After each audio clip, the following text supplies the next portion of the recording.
don't necessarily know that you can get off your path, but I feel sometimes it might feel like you got stuck in an eddy or something like that. Oh, But I even like that, that. yeah, even that isn't wrong, right? Think about like a little Mm, stick going down a stream and sometimes it just gets caught in a little swirly part. I think mm. that I think that our human side can perceive that as like, yeah, I got stuck here. Have you ever seen someone living an amazing life and thought to yourself, how'd they get so lucky? If you are not currently living a life that's on your terms, a life by your design, then this podcast series is for you. This is the More Confidence with Luna Guy podcast. And in this special season, I'm going to be interviewing people who are living a life by design, living a life on their terms. And I'm going to find out once and for all if it is just luck or there's something more going on. Let's dive in. Welcome everybody. If you are watching the recording here today, opposed to listening, I am wearing Disney ears. And I have these Disney ears on me because on today's show here on the More Confidence with Luna Guy podcast, on this special series of How'd You Get So Lucky, I am actually interviewing someone who has literally been to Disneyland hundreds of times. Hundreds of times. Is so passionate and excited about Disneyland that she has actually been able to create a business out of it, been able to create a business of it out of it, and is fully aligned with magic and wonder in not only the Disneyland side of things, but also in her work. So, Cathy, welcome, Thank welcome, you. welcome, welcome. Thank you. Hundreds of times at Disneyland. Can you Hundreds. can you tell us what sparked this joy to want to go into spending that much time at the happiest place on earth? Well, you just said it. It is the happiest place on earth. But I grew up in Southern California, and Disneyland was just a little bit down the road from us. So it was really easy to get there and just a part of Southern California culture with how when we Mm. got older and we could drive, it was like, that's how we cut class. You want to go to Disneyland? Yeah, let's go. Away we go. Um, and weirdly enough, when you were sort of describing it, I was like, you know what is super weird that I don't really tell people? The number one recurring dream I have is about being at Disneyland. Stop it. Like, No, you've just sparked something in me. I have a recurring dream that I'm in Disneyland. you do not? Like over my life, and look, not like hundreds of times in my dreams, but I often meet people at Disneyland. My late brother, Yeah. I have met him several times in different Disneylands, as well as my mum. What? Okay. Super Tell crazy. Okay, yeah, tell me So more. well, just that, like, that's the number one thing I dream at as a kid. I was always like, "Can we go to Disneyland? Can we go to Disneyland?" And then as adulthood started to come in, I felt like there was this pressure to live what I call the Great American Checklist. So it was like, go to college or university, get a house, get a career, get a spouse, like check off all of the things, and that's what's going to make you happy.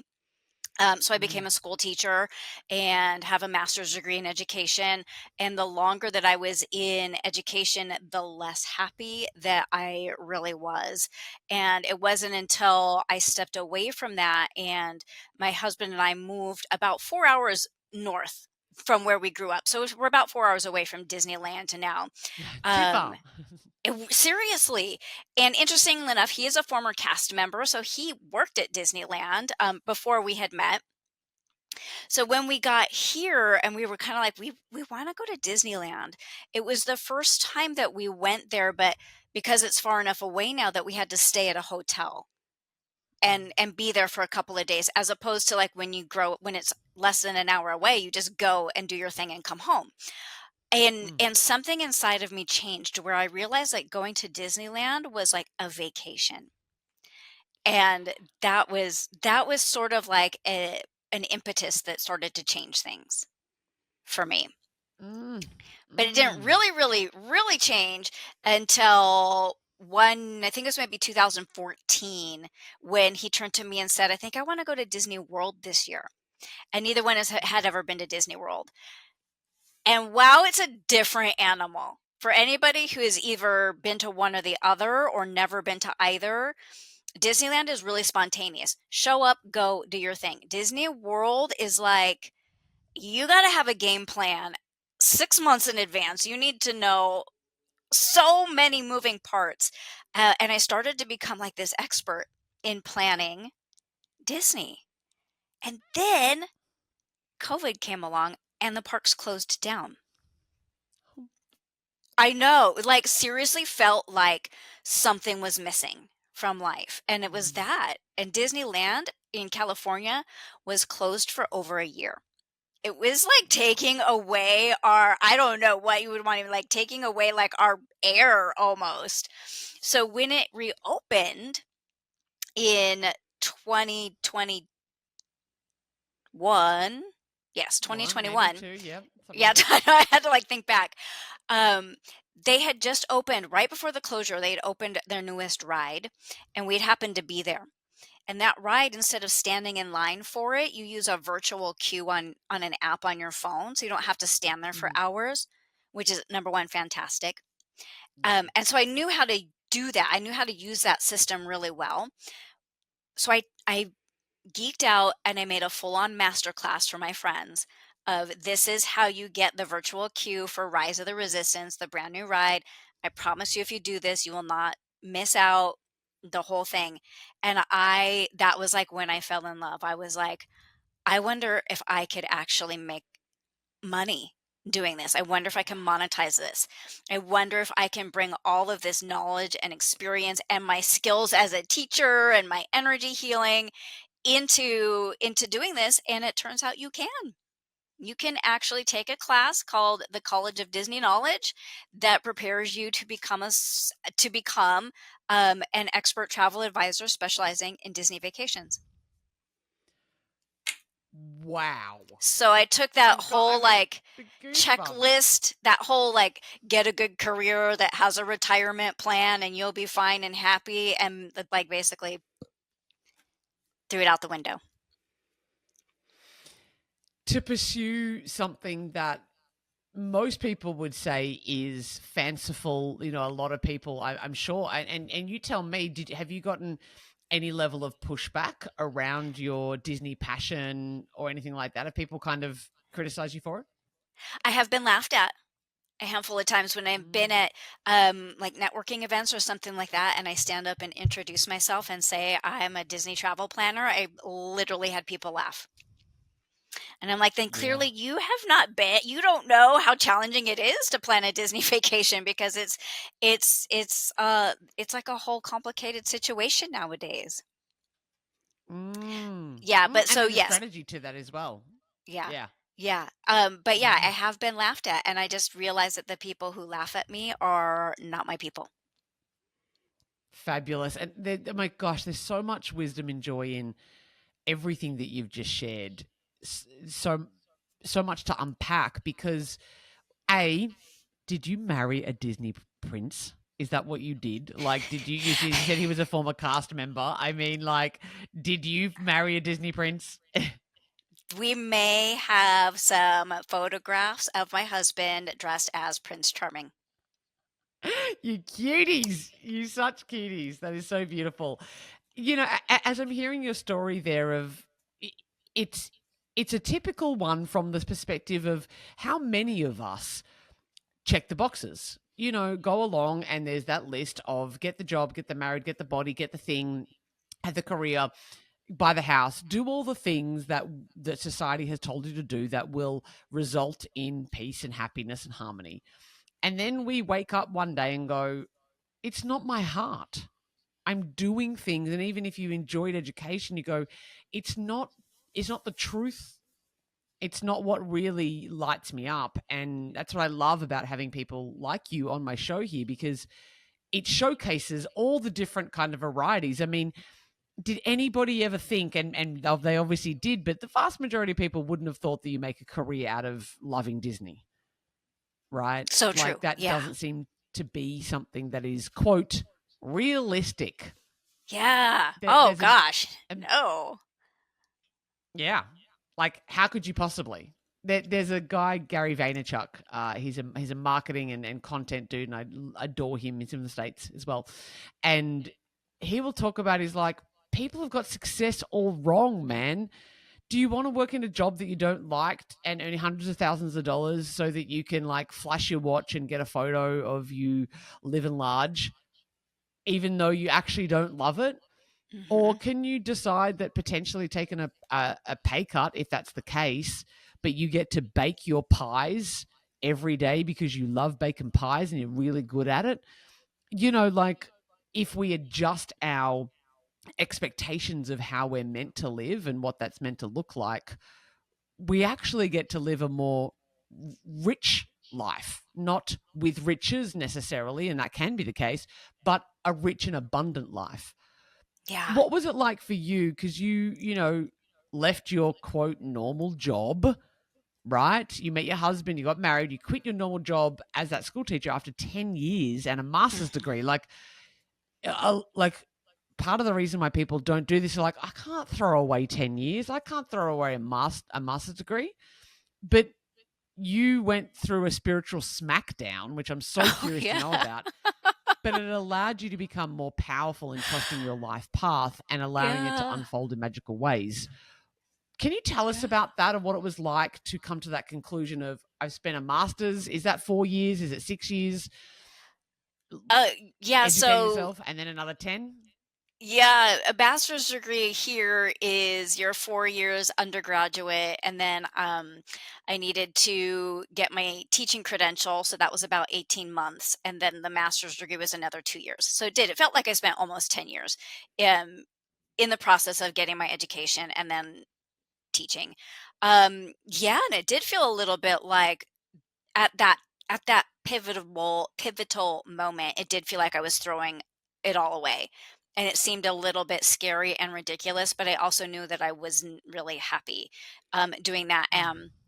And there was a period of time where I was a yoga studio owner after that. So during that period where I was the yoga studio owner, I went in for some more continuing education to get more yoga teacher training. So we break it down in Okay. 200 hours and then another 300 hours. So as I was Mm. starting that 300-hour section, I was really struggling. Um, and my mentor said something that just it was like hitting me in the back of the head with a baseball bat, and I ended up sobbing nonstop for like 24 hours. Wow. And then she Spiritual was like, smackdown. "Why?" Yeah, it was. And she's like, "Why did that bother you so much?" And I was like, "Because it's not the truth of who I am."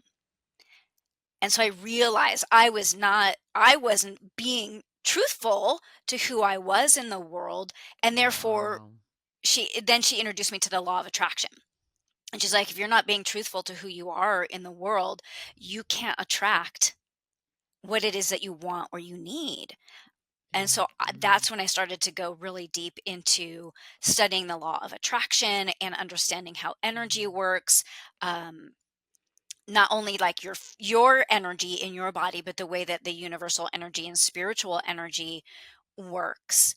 Um, and in that sort of period of transition and learning all of this and getting really skillful at understanding and using my own energy, I then became an energy healer.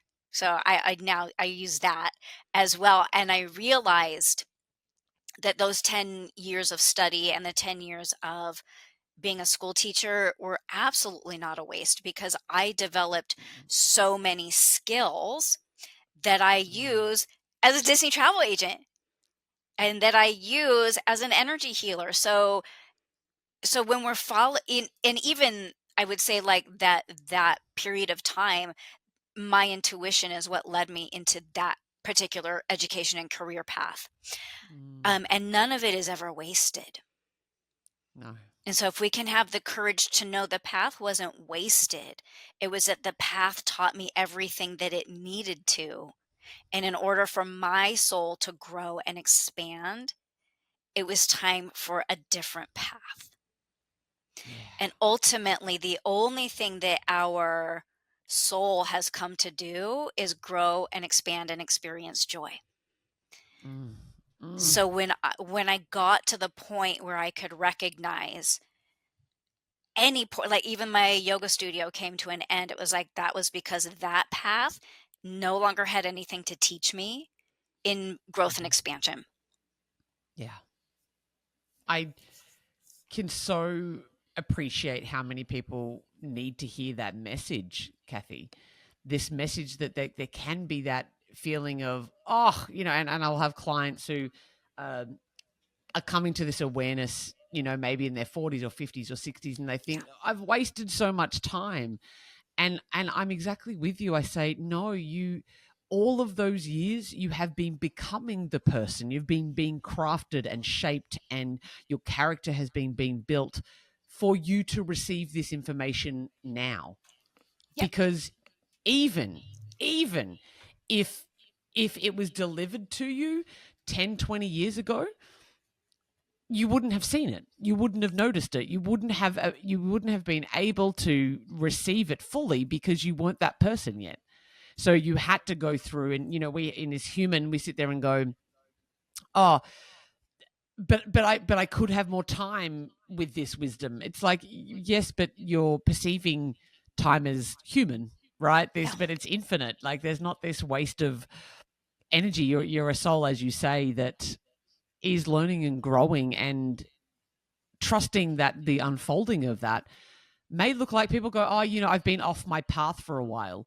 I don't know about you. Do you think you can get off your path? I don't necessarily know that you can get off your path, but I feel sometimes it might feel like you got stuck in an eddy or something like that. Oh, But I even like that, that. yeah, even that isn't wrong, right? Think about like a little Mm, stick going down a stream and sometimes it just gets caught in a little swirly part. I think mm, that I think that our human side can perceive that as like, yeah, I got stuck here. But even that, when we can get some space and some perspective, we can see what that stuckness was showing us and teaching us. I'm not saying mm, it's fun. I'm not saying being there is fun and that it cannot, it's like sometimes so frustrating because we've all been in that place. Um, mm, but it's just, can we always kind of gently bring ourselves back to, but what was it here for? And maybe in the moment you can't see it, but it's not going to mm. last forever. Eventually you're going to get spit out. It's it's the path exactly that to me. Our human can perceive that, well, I'm stuck, so therefore I'm doing it wrong, or I'm Yeah. not getting the things that I have wanting to manifest. I must be doing it wrong. I must be wrong. I've come off my path because for 6 months or 12 months I got sucked back into a job and lost my way spiritually or something like that. That is the way. Yeah. It is the path, because there's lessons in that. There is, I'm really a strong believer that God is giving you everything for you to become the person that you've asked to be. Mhm.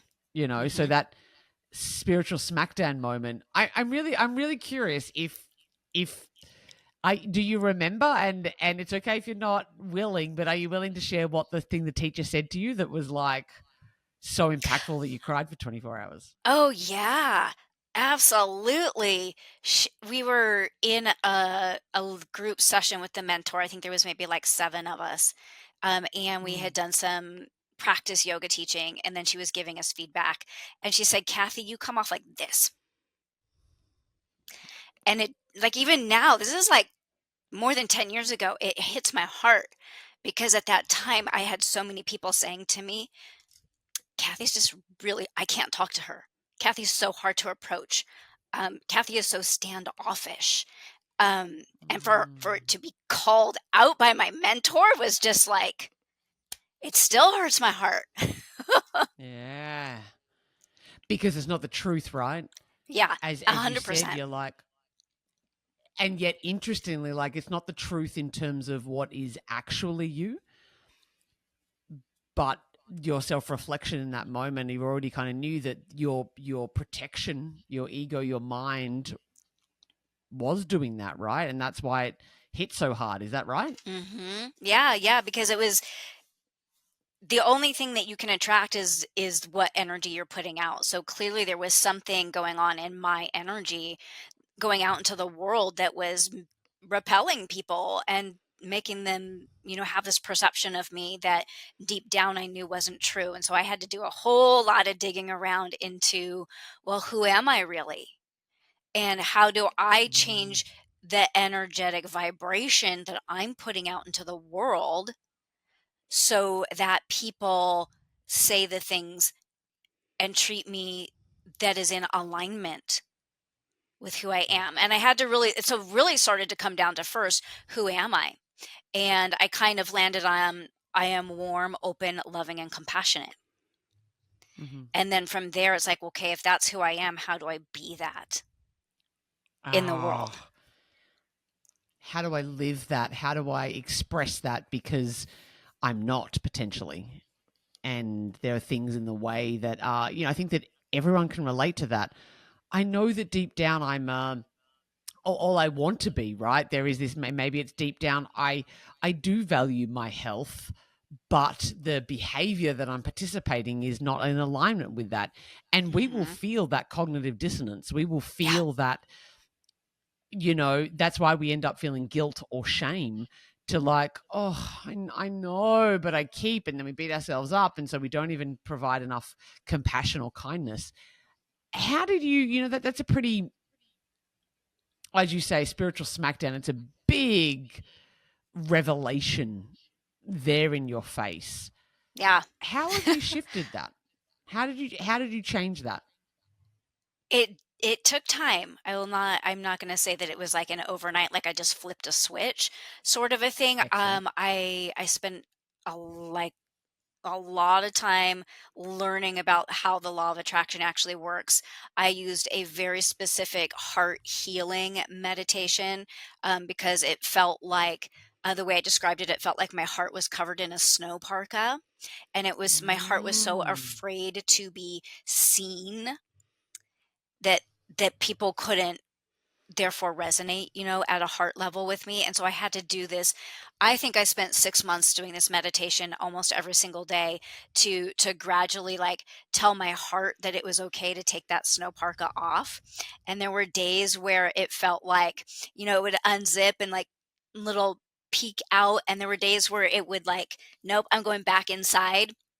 And I had to exercise a huge level of self-compassion for myself and to just be like, this is just going to take time, and if right now today my heart doesn't want to be seen, I have to be okay with that. So it was Yeah. just this long journey of committing to healing that within myself because it mattered to me, Yeah. and then learning Yeah. about how energy works and discovering, I don't know when I discovered this, it was a little bit later in the journey, but in our electromagnetic field, which is the thing that people feel off of us, Hmm. the Our vibe, electromagnet if we would. yes, exactly. Some people, that's Hmm. another way to describe it, because it is just vibration. Mm. The vibration from your heart field is 60 times greater than that in your head. So what they Whew. feel is what's coming out of your heart. And no matter Mm. what you think about yourself or think about the world, it's how you feel that will affect the way people react and respond to you. Wow. So I learned that doing all of that work in my heart was, m- at the time I was doing it, I was just doing it for me, but I realized later that it was the thing that was going to change my little world. That makes We sense. It was spend going so much, yeah, energy in the personal development world working on our mind, working on our thinking, and it's important, as you say, like that's part of it. But very often it's a cognitive experience, right? Entirely. That, are we willing to let our hearts be cracked open? yeah. Are we willing to, that, because there's such vulnerability in that. Like the Mhm. courage that I see in you to bit by bit want to take the snow parker off just to you. Like it was just to you in those early days, right? Like you were Yeah. just, there was a barrier between you and your heart. Mhm. Mhm. What has started to open up for you? I mean, it's obviously a while ago that really intense or immersion happened with the Parker, the snow Parker. What began to emerge for you as the edges of your protection around your heart started to soften? What did you discover about you? Oh, like so many things are going through my mind right now. Um, I bet. I feel like as I progressed, I realized that even so, I had quit school teaching and I had this yoga studio, and it was this really cool hybrid of yoga and pole fitness. Super unique expression in the world. But even then, there were these outside voices telling me how this studio needed to be, that I needed to expand it, that I needed to have like I needed to have like more studios, I needed to franchise all these things. Mm, Those weren't authentic to me. Those were other people telling me what I needed to do. It was never what I was feeling compelled to do. So the process really helped me become fully authentic and being able to fully embrace um like I like to say the universe didn't get you wrong, right? And so that whole yes. process really Amen. taught me how to go, okay, I am actually an introvert. So being in this setting where I'm around lots of people all day long teaching classes was sucking me dry, and that I'm Of course better it in a would. one-on-one environment, or if I'm going to teach, um, doing it in a smaller, more focused way is better for me. I learned Mm. that I'm a fantastic energy healer and that there was nothing to be ashamed or embarrassed about that, because that was also embarrassing and weird. Um, I learned that authenticity is 4,000 times more powerful than love and gratitude and appreciation. So It's the highest energy, right? It's the highest it is. frequency that there can be. Yeah. Yeah. Yeah. And so it kind of all led me 4,000 times, is to it? that's what I understand it to be. I've looked around. It's Yeah, kind of so hard yeah. to find exact research on it, Mm, but authenticity is higher than anything else. Um, yeah.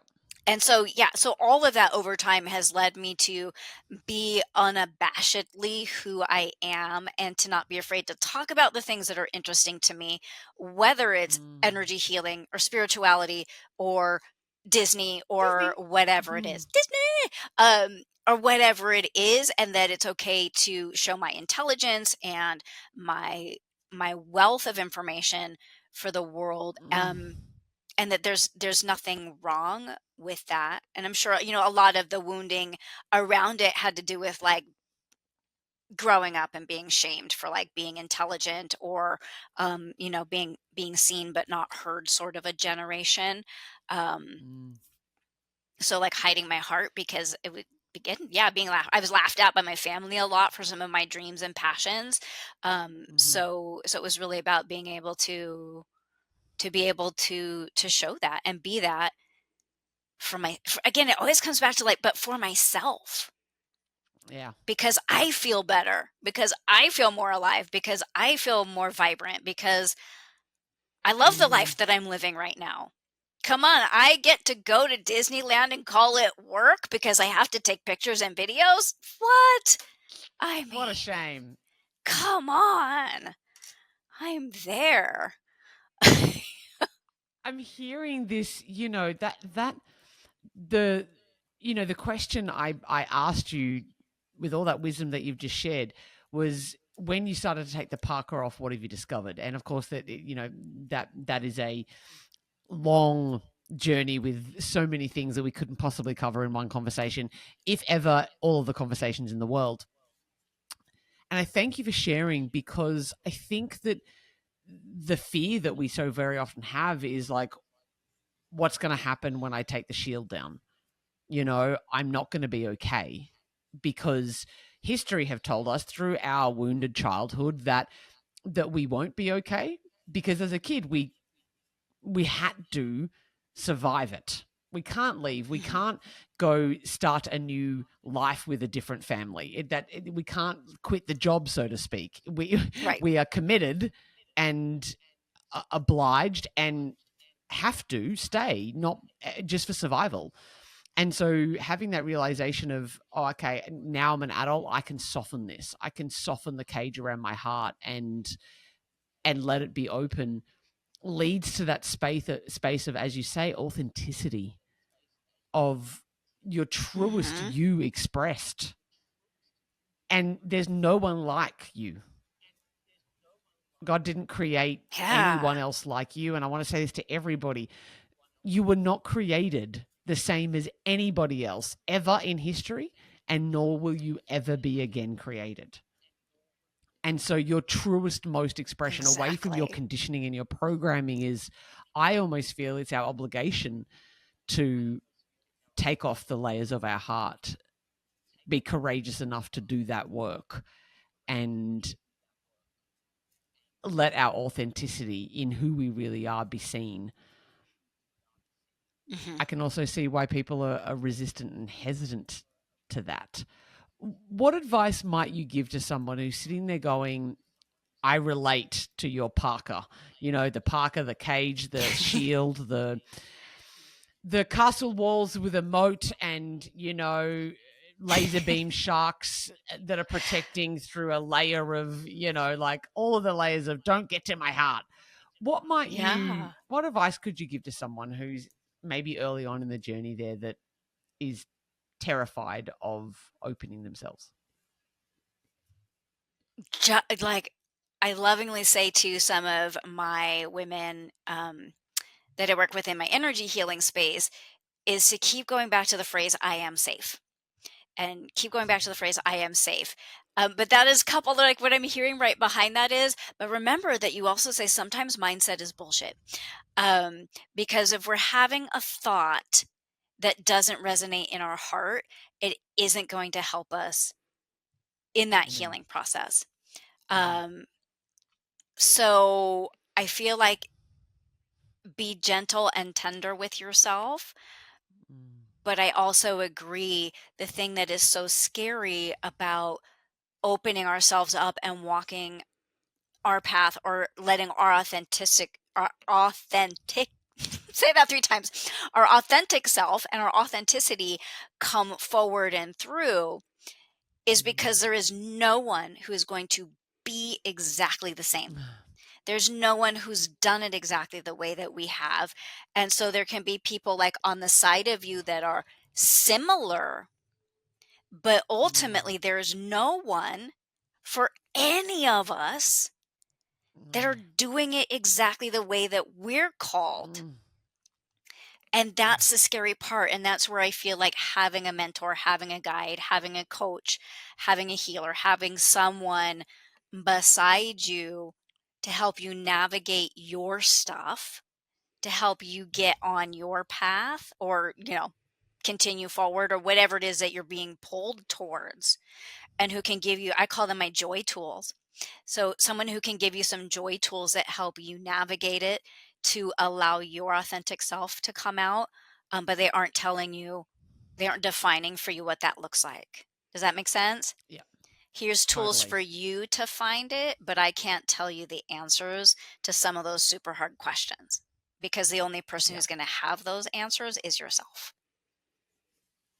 You've so beautifully articulated something that I don't know if I've ever like truly felt before, in that sense of why is it difficult, like why is it difficult to be our truest selves when that's exactly who we are? It's exactly that. There are tools, there are navigation, again, tools, there are frameworks, there are guideposts, but you don't get to model anybody else's authenticity. There's No. literally zero examples, and there of how you're meant to do it. There can be people that we talk about bravery, we might talk mindset and open our hearts and do all that kind of stuff, but whatever the expression is has never been done before. So I love that, because the scariest part about that is that you have to fly solo in that. Mhm. That Mhm. that the work itself, the path itself, you're going to be standing on your path alone. Yeah. But you can take guides with you of people who are also standing on their paths alone further down the path, and they can help you to navigate your path and to what the truest expression of you is. Well, Mhm. you've just really made me just go, oh, because we as humans look to other people to kind of help us decide how to be. Like if you walk into a yoga studio, for example, and everybody bows before they walk into the studio ahead of you, and you've never been there before, we will bow. Like we're Mhm. far more likely to just bow because we're looking to the environment to dictate to us how we're meant to behave. And so when we're on the path of authenticity, the environment cannot tell you how to behave. You have to go within and find out how your expression is to behave. Yeah. It's the full So on hero. beautiful. It's full on It's hero's hero's journey. journey. Total hero's Yeah, journey. isn't it? And I use the hero's journey. I have we were talking just briefly before we came on about I have a program called the Joy Jedi Academy, and in I'm there I so glad you talk brought it about up. in there we talk about like Yoda and Luke Skywalker, right? Because Mm-hmm. Yoda is Luke Skywalker's guide and mentor, but ultimately Luke Skywalker has to go into the scary cave by himself. Self. And what he discovers in the scary cave is that his greatest fear is not Darth Vader, but himself. Right? He ends up ultimately facing himself in the scary cave. So I use the hero's journey a lot. That like there's gonna be people along the way, but there is a moment on multiple parts of your growth journey where it will just be you. Yeah. And you have to face the scary stuff. And we can cheer you on and love you through it and say, I feel you, sister. And my heart is right there for you. But ultimately, you still have to dig in deep enough on your own. Oh, I just want everybody to take a breath on that Yeah. because Sorry. Sorry, not sorry. no, yeah, no, sorry, not sorry. And the amount of times I say that to a client, I'm like, we get to a point, I'm like, hate to break it to you, because I can help you get to the cave, Yep. and I can you can learn courage and you can learn um, navigation and you can unravel a whole bunch of reasons why you have been avoiding the cave. And as you say, I'll be cheering you on and I'll be waiting for you once you get out of the cave too, or you're on the other side, or you're wherever it happens to be. I will meet you where you are. But when that moment comes to go into the cave, it's not my cave. I can't go in there. Yeah. It's Ooh, I yours got and yours chills. alone. Yeah. It really is yours and yours alone. Joy Jedi Academy, fascinating. I'm going to ask you more about that. Before I do, for those people who don't know what we mean by the hero's journey, what's your summation of that? Just to give people some context. Absolutely. It's interesting because the hero's journey was actually designed as a storytelling device Yeah. where our hero, the hero of the story, gets called to adventure, but they refuse the call. And then some friends and guides come along to help them start to answer the call. There is the appearance of a mentor who teaches them the skills that they need. And then they go into what was called the Dragon's Lair, and that's where then they have the big epic battle. And after the Dragon's Lair, they come out and they there can be some other pieces, but ultimately they have reached their treasure, and the treasure is that they Mm, have changed. And so we can use that as a model for understanding things that we're going through in our own life, and sort of looking at some of the things that we've experienced with a little bit of greater perspective instead of why me and this was terrible and this horrible thing happened. It's like, yeah, but where's your treasure? How did that where's your treasure? ultimately change you? Um, and so we use the hero's journey in that way. But I feel like Luke Skywalker or Harry Potter is another great example of people are like, what is a hero and what's the hero's journey look like? Go watch the first one of either one of those movies. And Yeah. they are a classic hero's journey. As well as The Matrix, as well Mm-hmm. as The Wizard of Oz. Yes. You're in the old world, effectively, the way I kind of see that, and I love the distinctions that you made there. You're in the old world and you get a call to action, a call to adventure. That's that tapping in your heart. You, after 10 years of being a teacher, of like something more, there's something else. There's a calling. And I forgot that there's actually that in the hero's journey we refuse the call. So if you have a look at The Matrix, for example, Neo, for people who know the movie, is sitting there being a computer coder, and there's a Neo, we know who you are, come meet us at the place. And he's like, nah, cool. He gets to the point. He follows the white rabbit, right? But he gets that choice of, I'm going to get out of the car. And Trinity says to him in that moment, like, he goes, nah, I don't want to know. I refuse the call. And Trinity sort of says, you know what's there. You've already lived it. If you go back to your old world, you know what it's like, and you know that it's not where you want to be. And so that real moment, I almost think that, like, in every stage of the hero's journey, that place of choice that we have to make, that free will to say, oh, I'm gonna make it different. And then, as you say, the mentors and the guides come along and they teach us. But ultimately, that moment, if you go to Matrix, for example, everyone's gone. If he is really the one, he's gonna have to navigate that on his own. Once he's been built up, once he's learnt what he's learnt, he's seen the Oracle, he's got Morpheus, and yeah, every single heroic kind of journey that we see in film, in stories, generally plays out this kind of idea. And then, you go into the dragon's den. It's the scariest thing ever. You have to fight to slay the dragon. And on the other side of the slaying, you get the treasure. And as you say, you go back, change. And then maybe you return to the old world in a new way. And the world has now shifted. You're now in a new level of consciousness, if you want to call it that. You now have a new reality. You now have a new identity. Who you are has been forever transformed. And like I often say to my clients, you don't go back once you've had these big moments. Like once you've slayed a dragon, man, you actually can't go back. Would you agree with me on that, Cathy, do you think? Oh, yeah. 100%. Not only you don't want to go back, number one, but number two, yeah, because it's like you have changed at a visceral cellular level, right? Because yeah, I don't even know how to describe it. There's just like your entire being has become Alchemy. something more, yeah, than it was. And it is impossible for you to be that older version of yourself ever again.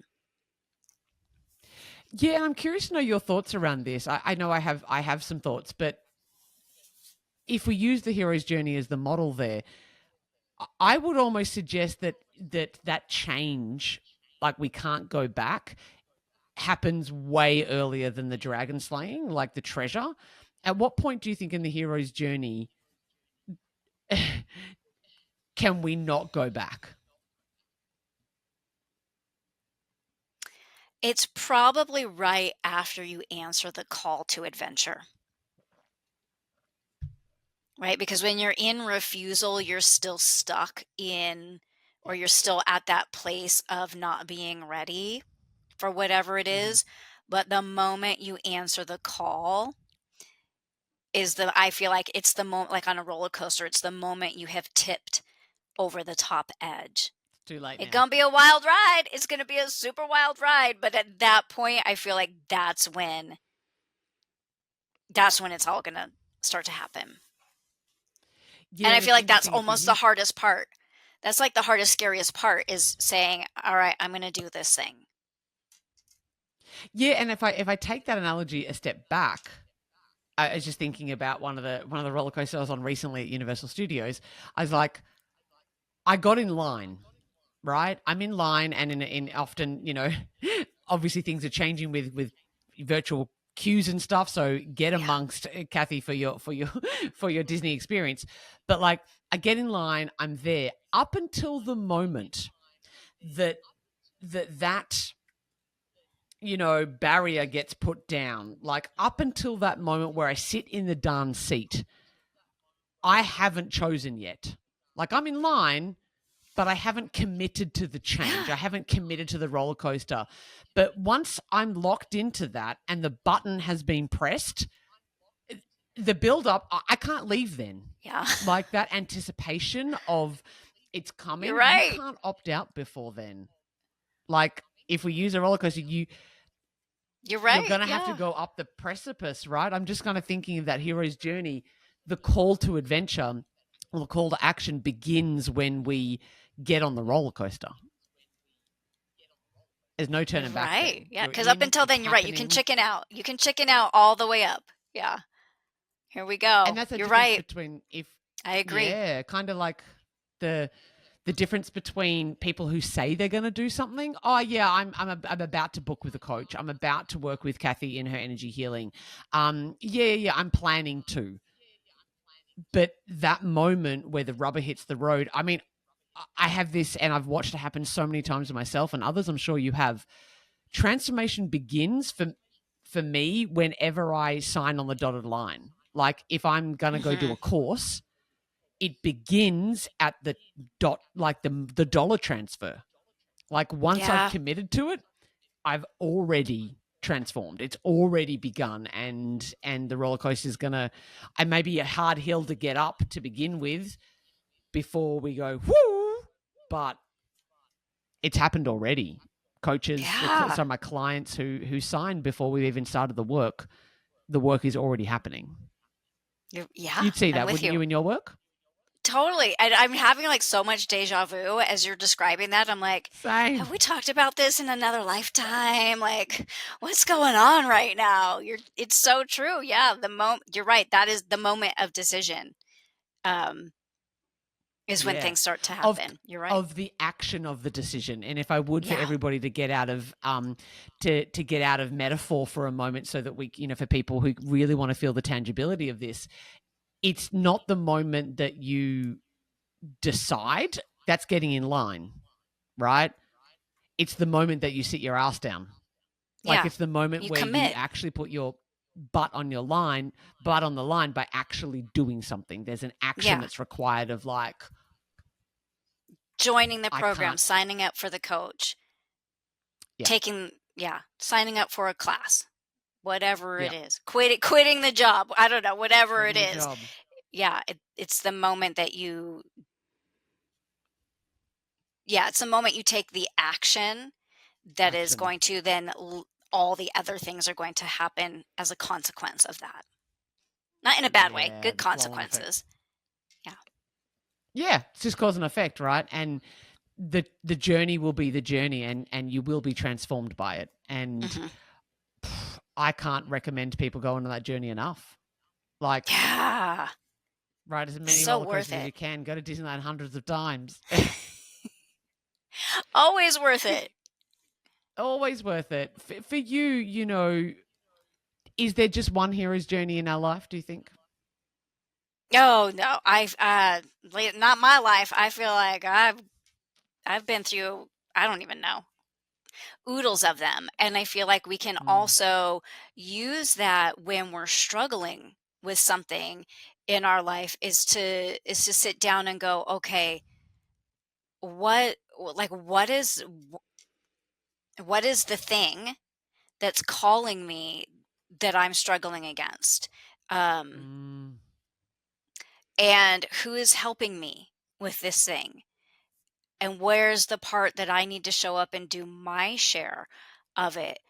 And it doesn't always have to be these big, huge things like my big old spiritual smackdown. It could be something as small as, um, I really want to learn how to use Pinterest, but I'm refusing Mm. because I don't know why am I refusing that. Like then I want to sit down and look at like, okay, because it means I'm going to go into that gauntlet again and I'm going to have to start climbing the hill again and whatever it is. Um, Yeah. I think we go through multiple and some are just more profound than others. Yeah. Yeah, and I would agree with you there. I think that perhaps there is a soul's hero's journey that like there's a meta version of it, like a bigger picture. But I want everybody to really understand. I said it Mhm. to a client just yesterday. She goes, "How many layers are there?" And I was like, I hate to break it to you. I mean, in my experience so far, infinite. And and that, oh, when do I get to just stop having to do the healing work?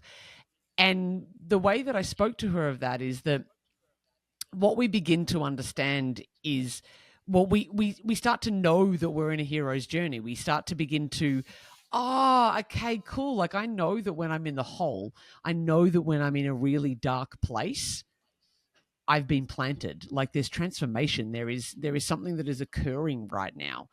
Mhm. So I now have been through the trenches enough time. I'm sure you're the same, Cathy, that I'm like, I know where I am.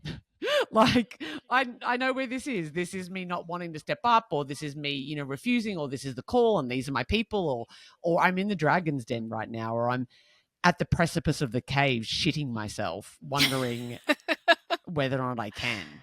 Yep. And I trust that I know the process. So it becomes much more familiar and less resistant to the process in and of itself. We just get a deepening and a beautiful understanding, and it's less about I have to always fix something or heal something, but it's like, oh, we're on another adventure, and it's not always going to feel good. Actually, it won't. Is that Yeah. would that be your summation of, well, there will be times where it sucks.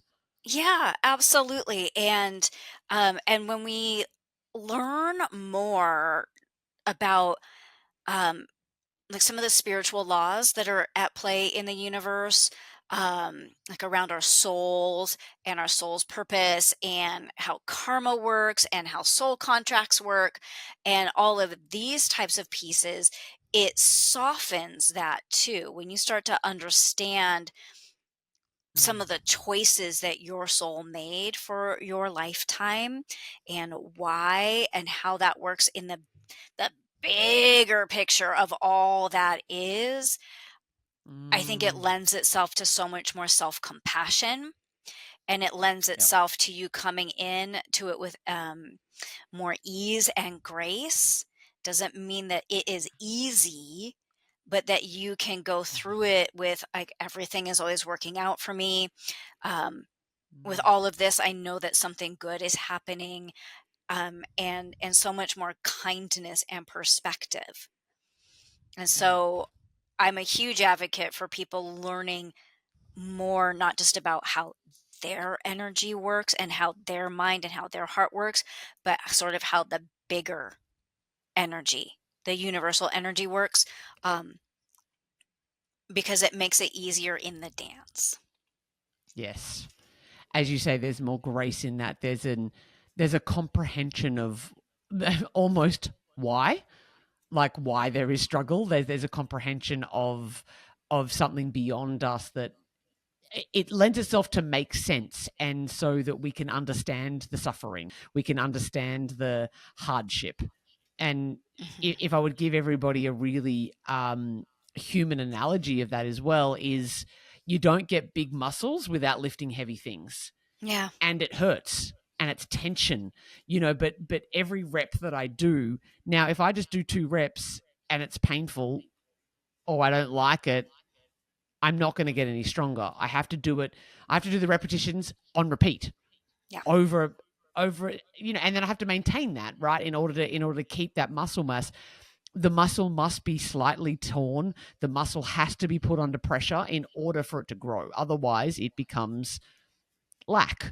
right? And so we understand that from a physical perspective. If you don't use it, you lose it. So it's spiritually a similar analogy of, we are tested and we are put through these trials because they make us stronger, they deepen a learning, there's a method to that madness. It's not because you Mhm. have to suffer for the Right. sake of a malevolent being that wants to see you writhe in pain. Like Exactly. it's so you can become Yeah, everything that exactly. you've always been. Mm. Even if it's something Mm. wackadoodle like planning Disney Yeah. vacations. right?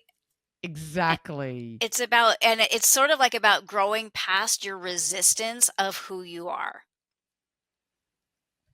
Growing past your resistance of who you are.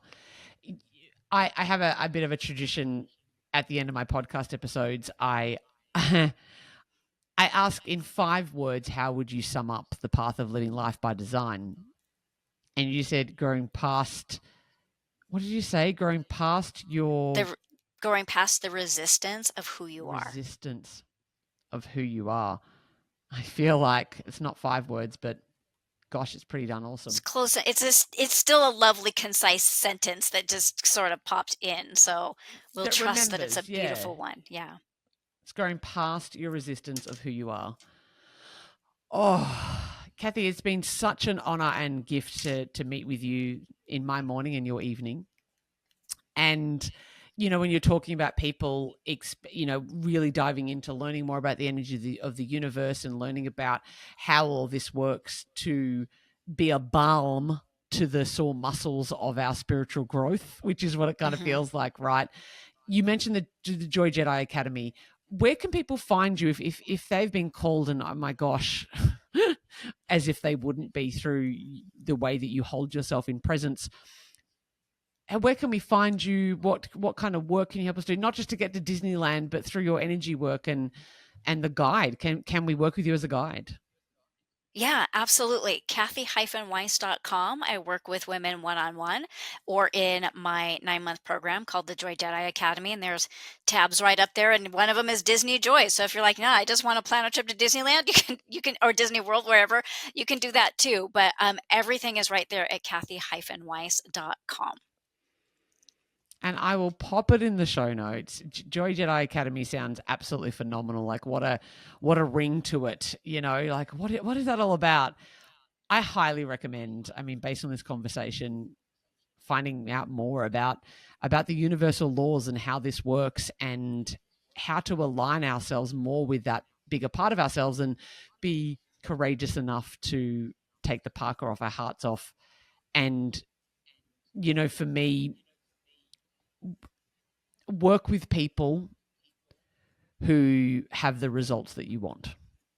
Hmm. And in this conversation, I've met a truly authentic individual who is living in alignment, who is living in truth that is human, which means that we still have all of the imperfections and possibilities around like getting it quote wrong, but I see someone who's really walked the path and continues to walk the path, and that's the kind of people that we want to learn from.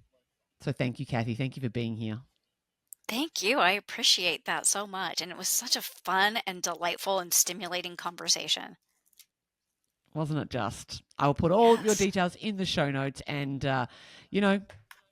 God bless. Thank you for being here. May your Disney dreams come true, and may everybody follow the wisdom of their own heart. Thanks for being here. Bye. Thank you.